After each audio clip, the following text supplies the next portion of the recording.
So with no further ado, I'd like to introduce Mayor Rebecca Jones. Thank you. Also, Matt Hall is on the call as well, and I hope you'll introduce him as well. Anyway, we wanted to come and talk to you about what's happening at Sandag. I'm sure all of you have really seen a lot of splash recently about the VMT fee, and I'm glad that people are actually starting to listen, because the Big Bold Vision has been going on, the creation of it, for quite some time. Many of the board members have had many questions asked, a lot of feedback. Many of those questions and feedback have been danced around or just outright ignored. Unfortunately, the $163 billion plan, which is in 2020 dollars, will cost about $265 billion at year of expenditure. So it's very pricey. And our director has time and time again talked about the expense of it. Unfortunately, when we talk about how we're going to be spending that money or paying for that Big Bold Vision, it really falls on the backs of taxpayers and local residents of San Diego County in a way that is not really equitable, in my opinion, because if you look at our current system, we have about 3%, 3 to 3.5% ridership right now today. We're expecting to have an aggressive, and I believe it is extremely aggressive, 10 to 12%. So that still leaves out the rest of us that are drivers, whether you drive an electric vehicle or a gas vehicle, it doesn't matter, you'll still be paying. So there's a lot of discussion about the VMT and how it affects gas drivers. It affects gas drivers the same as electric vehicle drivers. And if you currently have been paying attention, the federal government is working to implement a VMT fee, as is the state government a VMT fee, and then locally a VMT fee. So that's not one, that's not two, but that's 3 VMT fees. Those numbers, the federal VMT is estimated to be around 4 cents. Then you've got the state fee around 2, and then the local fee around 2.3 cents. So that gets pretty pricey. And if you're looking at what we're talking about maintenance of the roads, these dollars that are looked at being captured locally are predominantly paying for a fixed rail and bus system here in San Diego County. Much of it is fixed rail. And if you look at that, that technology, it is old and antiquated. Really, the future is going to be electric vehicles, autonomous vehicles.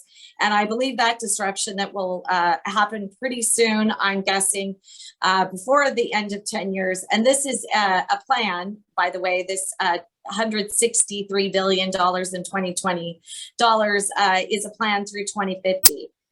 The other thing that will pay for this, so there'll be the VMT fees, and then there will also be the repurposing of 819 miles of current freeway lanes.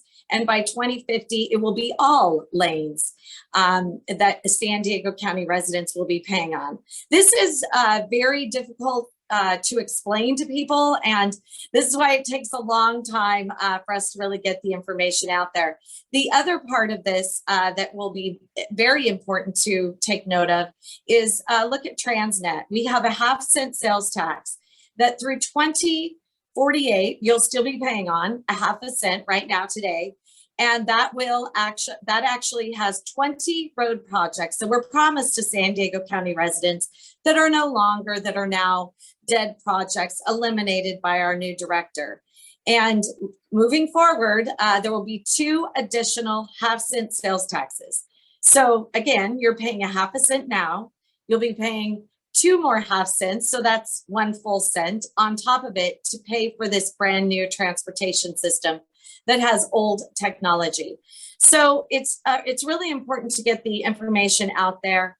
I think the low income and the middle income folks will get hurt the worst by this. And as an electric car driver, I've done my part. I honestly wouldn't have a problem with a fee that I would be paying, but why should we be paying for a federal fee, a state fee, and then again a local fee? Because where does our money even go? And again, we have some of the highest gas taxes in the entire country, and those dollars have not maintained our roads the way that they're supposed to. So anyway, I just wanted to get that information out there, and then I hope Matt Hall will fill in, and I believe Christopher Rodriguez from Oceanside, who is also a SANDAG board member, is part of this conversation. I know that he was going to be signing up.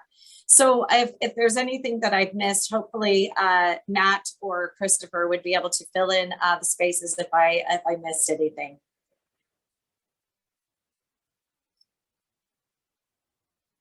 Oh, I guess one more thing I should say, though, is on voting. These VMT fees and the repurposing of the roads, essentially calling or turning them into toll lanes, those will be all decided at the board level.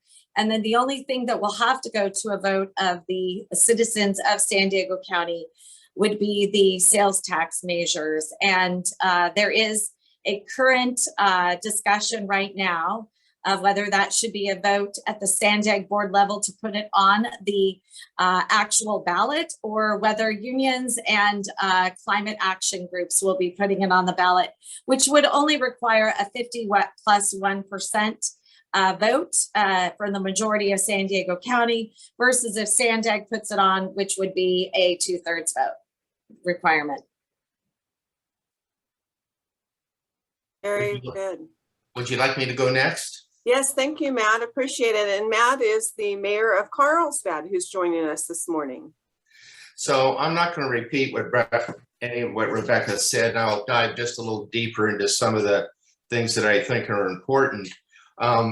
First, what North County needs and East County needs are far, far different than what South County and San Diego needs are. And SANDAG has been working on a plan for the better part of 25 years. And in North County, what is the most important piece that all of us have been designing our cities around is the infrastructure that needs to be paid for or brought to us by Caltrans or the state.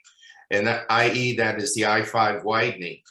The I-5 widening passed the Coastal Commission in about 2008. It was the largest environmental document ever created. It was passed with a 14-lane proposal. 2 years later, that was reduced by Senator Kehoe down to 12 lanes in conjunction that we would build a double track, the Coastal Corridor. Today, the plan really only calls for 10 lanes and perhaps a lane on the shoulder. Now, with that said, we all look at that from the position of and when I travel on the road and what that means to me. But if we take a step back and what does it mean to business, in about 2015, the projection was that the tonnage, not the trucks, the tonnage, no truck carries a legal load as a rule, coming out of the port of San Diego and across the Mexican border was to be 350% greater, 350% greater by 2050. So most people would think that most of that freight is going to go by rail. Rail at that time only had a 5% capacity left in it.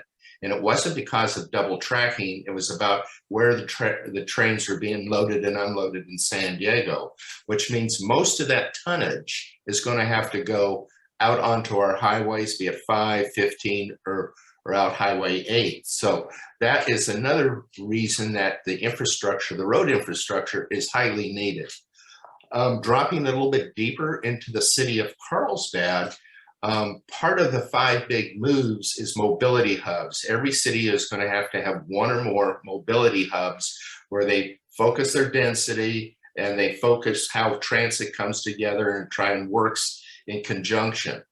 In Carlsbad, the Palomar Corridor was one of the mobility hubs. So when we took SANDAG's data and started dropping that into the city of Carlsbad, there were over 3,000 units located in and around the airport where you cannot build homes, on dedicated open space, which is hardline and has been hardline for over 20 years, and on a hotel site that has just spent over $100 million building it.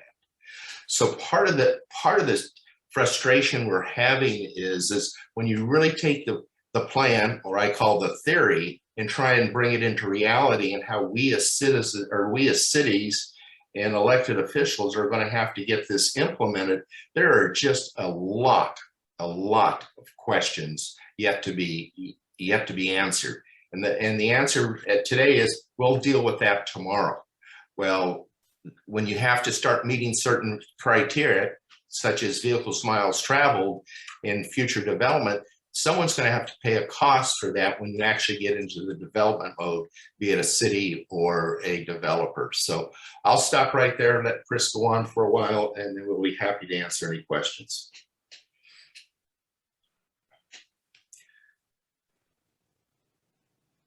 Rebecca, do you have your representative from Oceanside City Council on? I'm not sure if he's on. He hasn't answered my text, but there were two other things I wanted to cover if he doesn't jump on. Yeah, this is yours and Matt's time, so go for it. We have probably about 10 more minutes, 10, Perfect. 15 more minutes. Okay, so let's talk about how the fees are going to be collected. So I have asked this question numerous times. The best that we have been told is that it would be following the current pilot project that's happening right now, and that's an opt-in system, by the way. None of this will be an opt-in system. This will be an imposed system of paying for the roads. And so currently in the opt-in system pilot project through the state of California, it is a telemetrics, which is tracking your electric car, or by gas cars, it is being paid. It is paying at the actual pump somehow. So there is going to be some sort of tracking of your movements, because there is no other way to indicate how far you've gone, and you know, so that there would not be any information that would be left out, and that is that you would be not truthful as to where you're going. And you know, I've asked specifically, so right here in San Marcos, I have Hunter Industries, which is about 900 employees. And I said, I said, well, what about my employers in the city that have all of these different vehicles that would be driving around? And mind you, the actual fees for the tracking for the freeways, which is the repurposing of the lanes, they also discussed that that will be for freeways and then also arterials. They will not answer what arterials it is. And one of my frustrations, and I know Matt can chime in on this too, is we'll figure that out later. We'll figure out what vehicles exactly later. Well, when they actually are predicting all these fees and the amount of income, we know that there is already some assumptions that are happening. But there is no discussion as to which vehicles they are. They've been saying time and time again that there will be an equity adjustment for financially burdened lower income folks. But if we are charging every vehicle that's on the road that is, say for instance, Vallecito's Water District, I'll just use them because they're in my city. They are a my water district that provides water. And what they're doing is they've got all of these smaller trucks that are driving all over the city.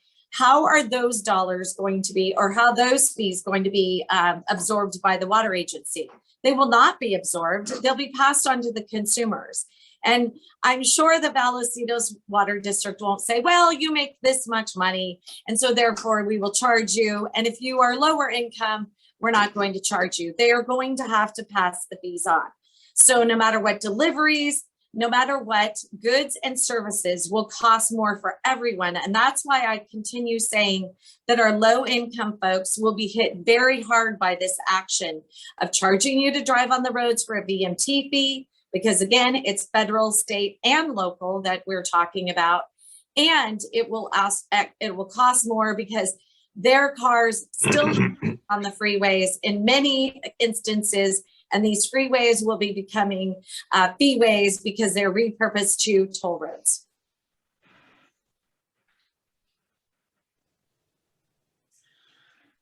Very good. And Matt, did you have a little bit of extra there too? Well, what creates frustration, I think, for us in North County is we've been waiting for the better part of 20 years for certain infrastructure to be built. And the fact that Rebecca has said that the widening of I-5, the 78 interchanges at both 5 and 15. The expansion of the 78, all those are, just absolutely important for us to continue a good quality of life. In Carlsbad, we have two grade schools within 100 yards of I-5. And you can go out almost any time of day on I-5 and the traffic's moving at about 25 miles an hour. And if you go north out of Oceanside, it's not uncommon to have the freeway stacked up 3.5 miles or longer with cars trying to come into this region. So, they talk about greenhouse gases and climate. From the way I view it, and transit is needed in some areas, I'll give you that. But there also, the other infrastructure is needed, and if you don't build it, you're not going to be helping us either from a climate perspective, from an economics perspective, or from the quality of life of who we are and what we want to live. Fantastic. Anything further before we open Q&A? I'm good. Awesome. Well, I'm just in reading the chat, I see a lot of really great questions. And I think that one of the underlying thought processes is, how do we add a new tax when we have not been successful at using the tax money we've collected in the past to build the roadways that we actually approved the tax measures for, or they were passed for? So that's a tricky one because it's not one tax, it's two taxes plus additional fees. And also I failed to mention that Uber and Lyft will also have unique fees as part of this big, bold vision. And one other thing that I did omit to, there's so much information that comes at us all the time, so I try to remember everything. Though last Friday, they said that now we're going to be having this whole free transit for everyone. And that was kind of interesting because in the $265 billion financial plan, which we have not received an updated one as of yet, which I asked for on Friday, which if they've already figured out that they can pay for it, I'm not sure how it's going to be paid for because $24.8 billion of the $265 billion were indicated as fare box recovery from fare riders or transit riders.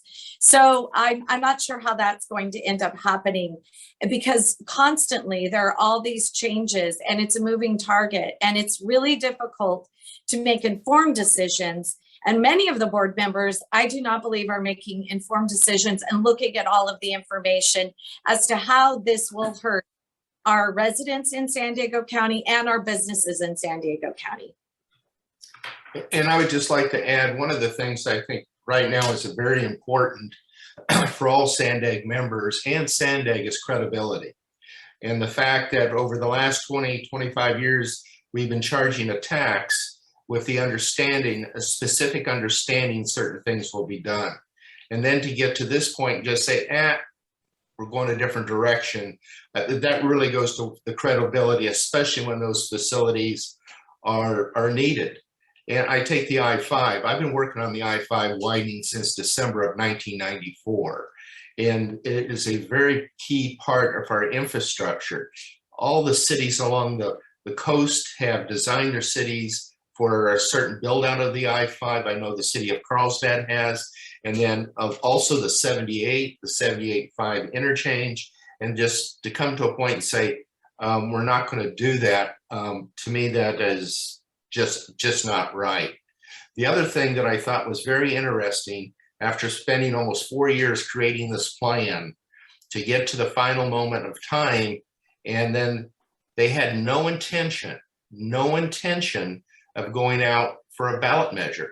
That's how we've done it in the past at our cities. When we need to raise money, we go out and ask our citizens to vote on it. We put together a ballot measure, put the facts out there and people vote on it. Sandag had no intention of doing that. And I'm thinking to myself, you've done all this time and energy to get us to this point, And you are telling us right now what we need, but you don't have a plan as to how to get us there. Again, that goes to credibility. And for me, it's amazing where we're trying to go here.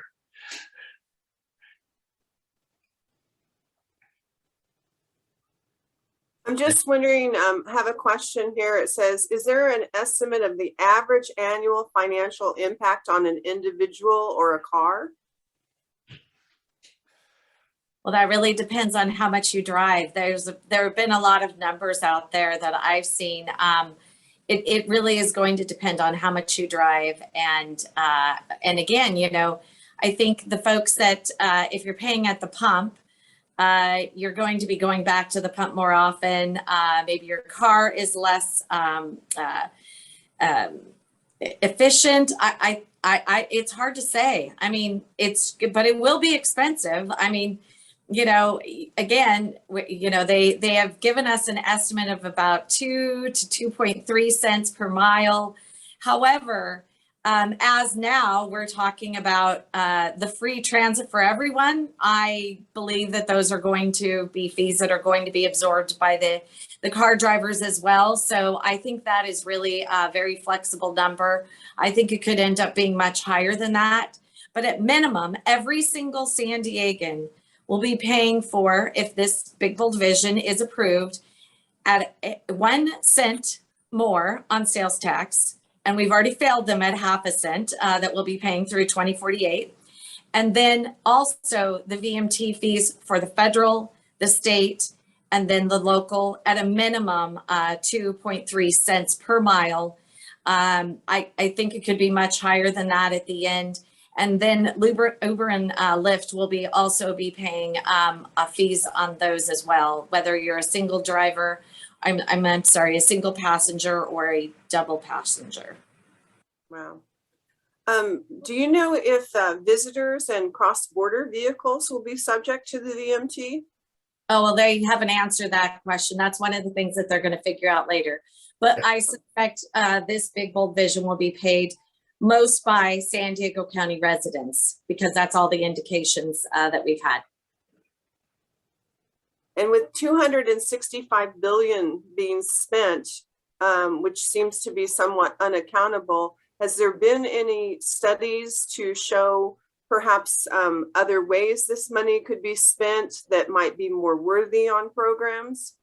None. There's been, you know, that's the other thing that's been really frustrating, is that there has been zero information as to whether they've explored other alternatives, even though we've constantly been talking about this. And I'll let you in on a little something too. When Kristen Gaspar was still on the board, so that was in 2019, she had brought forward a motion when they had first talked about, I think they were calling it dynamic lanes, which is the toll lanes. She had brought forth a motion to not have that as part of the plan. And just to let you know, the board voted on that, and her motion to not have this as part of the plan failed. That means they have had this as an idea for quite some time. And unfortunately, that really will hurt San Diego County residents. The managed lanes is on top of, again, the VMT fees. Yeah, very good. Just wanted to take a moment too, in one of the comments, to thank Mayor Hall for, you know, really working for the citizens in your area to continue to fight for that expansion of the 1578 interchange that was promised to taxpayers 20 years ago. Really appreciate you helping with that. Also, some other questions. And Joe, feel free to jump in too if you have been looking at some of these questions. We've just got some great interchange going on. Wondering if SANDAG's proposal includes any performance measures or CEQA exemptions to help lower the cost of building transportation infrastructure. I don't believe so. Matt, what do you think? I haven't seen that detail. I haven't either. Can I interject? I forgot to mention one thing. I actually did the math on the managed lanes, and currently the fast track, we're paying about $43,000 a day countywide for the opt-in system.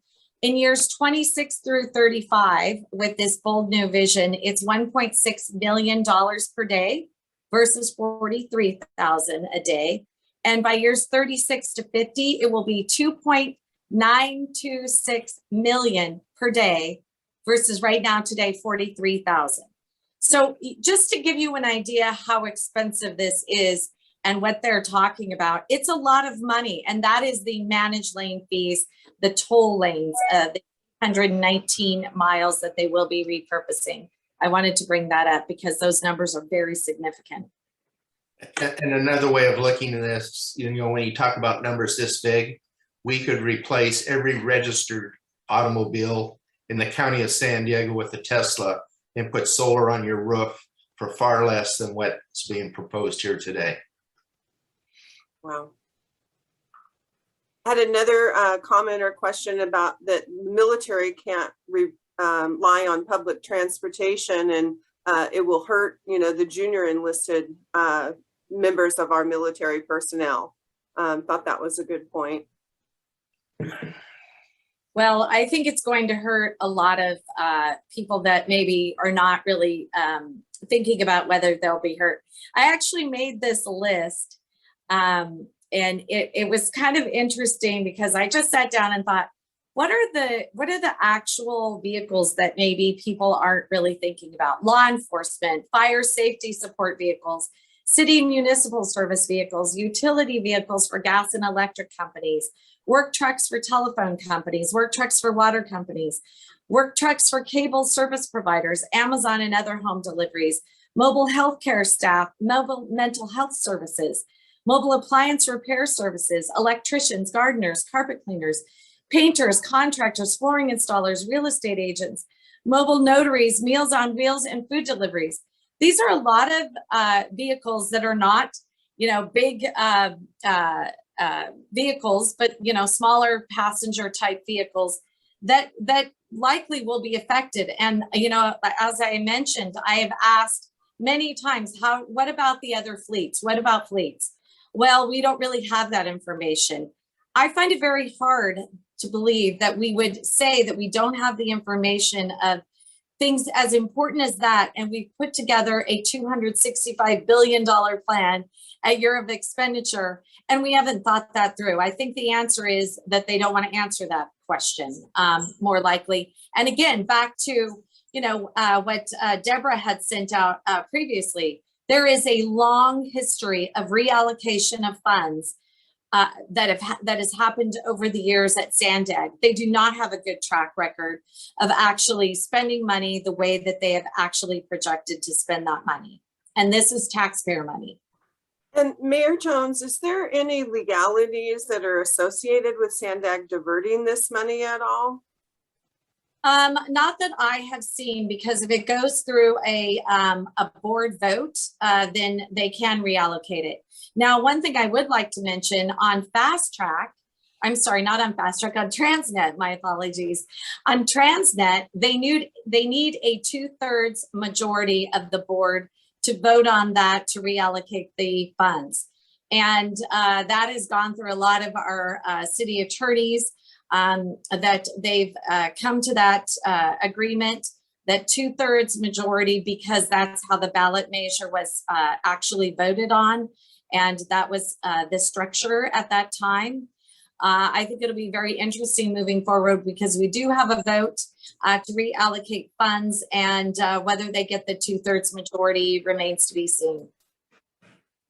Well, it seems that what we are learning here is that, you know, bottom line is the businesses in this district are going to be absorbing a lot of the cost for this tax. Well, yes and no. I mean, they will be hurt by it, but what will end up happening is what always happens, and that means it will have to go to the actual consumers, because there's no way that businesses can eat this sort of cost. It will be too expensive. And so then again, you know, you might be hurting your captive audience of your actual consumers that may not be able to afford it. So maybe they'll be spending less money. The bottom line is there's going to be a big chunk taken out of everyone's pocket, whether you're a business, whether you're a resident. It is going to be expensive. And for what? For a system that serves up to, well, the aggressive number of 12%. I'll go with 12%, even though I think it's no way can get to that, because remember, we're at 3% right now. But even at 12%, and I just don't see it happening. Excellent, thank you. And I've noticed in the chat, a couple of folks have asked if we're going to be visiting with the opposition on this measure, and we have already done that. That was a couple of meetings ago. That information is available through the web, and maybe Manuel, if you could type that information in. So if somebody was not able to attend our meeting, we had the Sandag planners explain their plan and give their proposition of the plan and their reasoning behind it. And that was a recorded session a few weeks ago. So maybe you can take a look at the chat, and Manuel will put that link in there for you. Hey, Whitney, can I jump in for a minute? Yeah, So please. we pulled together 18 chambers, a coalition, and the whole recording of that presentation is on sdbusinesscoalition.com.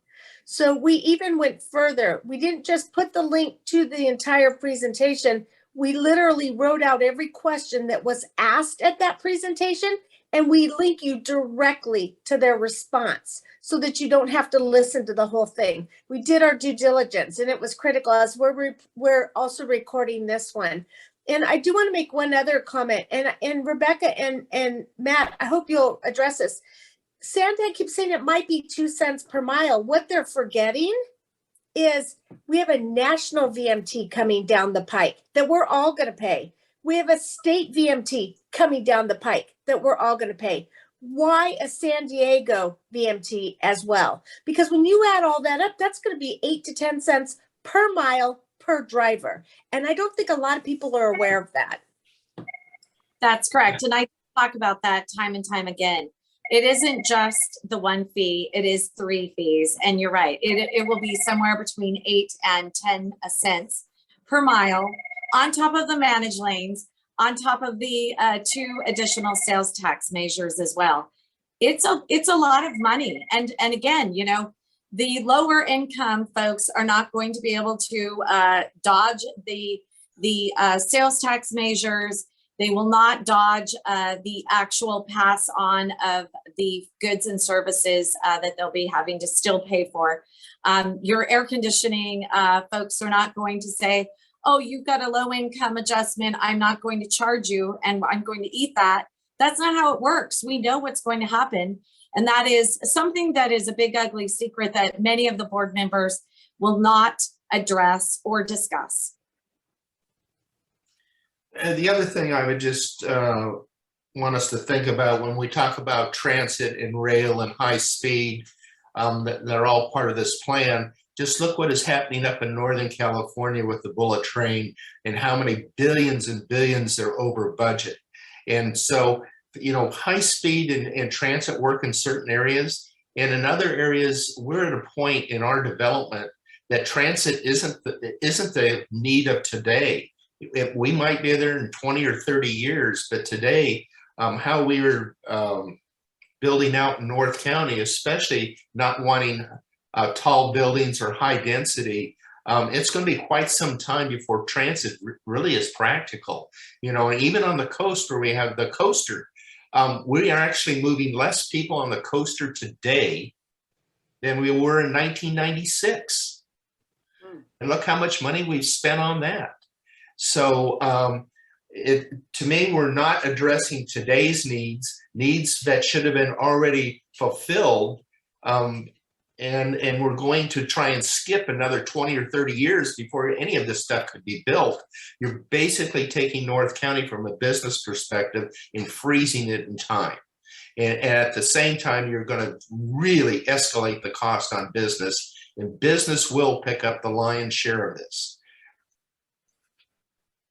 And I was also reading a question, you know, in terms of our students out there in community colleges and universities, graduate school programs, that, you know, this is going to really be a challenge for them to be able to afford their education opportunities, and controlling their schedule is a little bit difficult in those roles.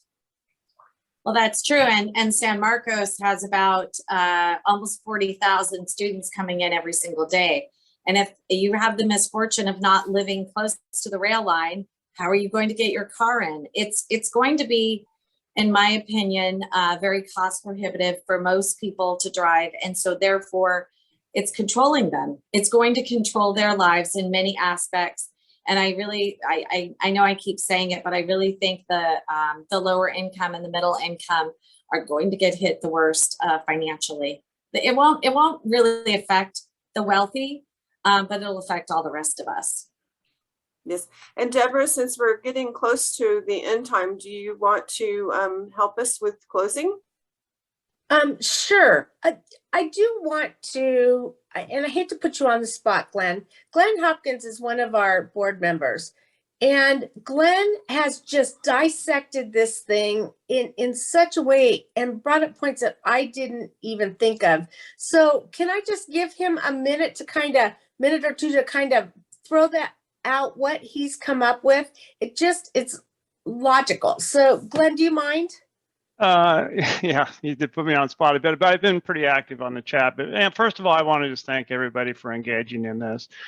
You know, it's a really important topic. It's going to be politicized, as most things are these days. But you're really looking at this for the the economic vitality of our region. And now I have lived in Asia, and so I have real experience with mass transit in places like Tokyo and Shanghai, Singapore. The density, it really takes super high density, and to make it practical. It's something that we just don't have. I mean, you have to, and then I've spent a little bit of time reading through the financial statements of the transit that we have right now, and it's a terrible story. I mean, if this was a business, the investors would have gone under, and the CEOs and the executive staffs would have been fired. I mean, it loses tremendous amount of money. Ridership is declining. The customers, we are customers, and we vote with our feet and we vote with our wallets, right? Cars work, right? Cars work. Cars are convenient. You never hear that talked about, right? Cars, I mean, time is money and time is precious to us. Cars are incredibly convenient, and we have to put an economic factor on that. We pay gas taxes willingly, maybe not willingly, but we pay it to fund the roads, and it turns out it funds a lot of other things. Planes work, right? Because we have industries that are building planes and airports that are being funded by our ticket costs. So those work. The customers have voted for those. Transit doesn't work. I mean, the ridership is low and it's declining. Sustainability of it is not there, right? Which is it's heavy capitalized infrastructure that doesn't have utilization. So it's not a sustainable story. It's not a safety story. And it's really poor for the economic well-being of the county. I mean, it will be a disaster. When you put in that kind of infrastructure, you are stuck with that depreciation for decades. And that will be hundreds of billions of dollars that can't be used elsewhere or are taken from our pockets that we would spend on the vibrancy of our collective community. So it's not anti-transit, it's not anti-sustainability, it's not anti-equity, it's anti-bad microeconomics. Thanks, Glenn.